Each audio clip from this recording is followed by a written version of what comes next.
नमस्कार बंधु माने जय जगन्नाथ। आजिर वीडियो रे आपण माने आउ गोटे औषधीय वृक्ष विषय जानापी पाइबे जो औषधीय वृक्षटी इलेक्ट्रोहोमियोपैथी चिकित्सा विज्ञान में व्यवहार करा जायछि। बंधु माने औषधीय गछटर नाम होउछि कोचिलेरिया ऑफिसिनालिस, जहाकू कॉमन स्कर्बीग्रास एवं स्पूनवट बोली मध्य कहा जाए। बंधु माने औषधीय वृक्षटी S1 ठारू आरंभ करी S12 पर्यंत औषध व्यवहार करा जायछि।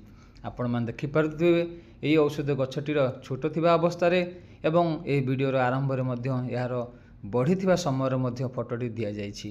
बंधु माने एई औषध वृक्षटी हिमालय रे नचिकेता ताल को जीवा रास्ता रे हमकु देखिया पई आमे पाइथिलु। एथिरे हमकु संपूर्ण सहयोग करथिले हमर गुरु डाक्टर ललाटरंग दळई सार, एथिरे चिकित्सक सरोजकांत महाराणा एवं अन्यान्य अनेक गुडी चिकित्सक बंधु माने यही कार्यक्रम सामिल होबार सौभाग्य पाइथिले। यही औषध वृक्ष बंधु माने कोचिलेरिया ऑफिसिनालिस जहाँ इलेक्ट्रोहोमियोपैथी रे व्यवहार करा जाइछि। धन्यवाद।